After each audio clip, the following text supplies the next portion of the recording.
Hi everyone. Day 14க்கான lunch menu என்னென்னு பார்க்கலாமா? இன்றைக்கி அமாவாசை. என்னுடைய சேனலை ஃபாலோ பண்ணுறவங்களுக்கு தெரியும். அமாவாசைலாம் வீட்டில் எங்கள் மாமியாருக்கு படைப்பேன்னு சொல்லிட்டு. ஸோ இன்றைக்கி ஒன்றும் லஞ்ச் வந்துட்டு கொஞ்சம் பெருசாலாம் எதுவும் செய்யலை. ஒரே ரைஸாக செஞ்சு டிஃபன் ஆர் லஞ்ச் அதுவே கொடுத்துடலாம் அப்படின்னு சொல்லிட்டு பருப்பு சாதம் ரெடி பண்ணலான்னு அரிசியும் பருப்பும் எடுத்து வச்சுட்டு அதை க்ளீன் பண்ணி ஊற வச்சுட்டேன். வெங்காயம் தக்காளி அரிஞ்சு வச்சுட்டு ஒரு குக்கரில் எப்பயும் போல் நம்ம தாளிக்கிற மாதிரி சாம்பார் தாளிக்கிற மாதிரி எண்ணெய் கடுகு ஜீரகம் வெங்காயம் தக்காளி பச்சை மிளகா கொஞ்சமாக கருவேப்பிலை மஞ்சத்தூள் சாம்பார் தூள் எல்லாத்தையும் போட்டு நல்லா வதக்கிட்ட பாரு.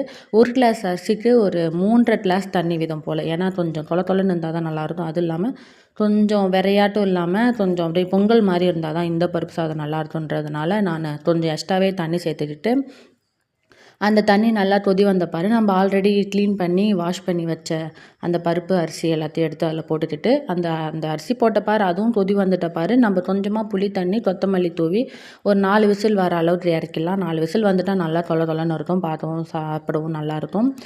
சைடிஷாக வந்துட்டு கொஞ்சமாக வத்தல் மட்டும் பொரிச்சிட்டேன். இன்றைக்கி சிம்பிளாக தான் எல்லாமே ரெடி பண்ணேன். ஏன்னா பசங்களை அமைச்சிட்டு அதுக்கப்புறம் நான் அமாவாசைக்காக வடை பாயசத்தோடு ரெடி பண்ணி சாமிக்கு படைக்கணும். அதுக்காக தான் ரெடி பண்ணதை பசங்களுக்கு டிஃபனாகவும் அதையே ஊட்டிட்டு லஞ்சுக்கும் அதையே எடுத்து வச்சுட்டு இன்றைக்கான லஞ்சை பேக் பண்ணி அவங்கள நான் சொல்ல அனுப்பிச்சிட்டேன்.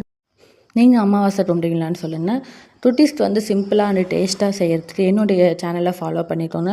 உங்களுக்கு யூஸ்ஃபுல்லாக இருக்கும்னு நம்புகிறேன். வீடியோ பிடிச்சிருந்தா லைக் பண்ணிக்கோங்க. நாளைக்கான லஞ்ச் மெனுவில் பார்க்கலாம்.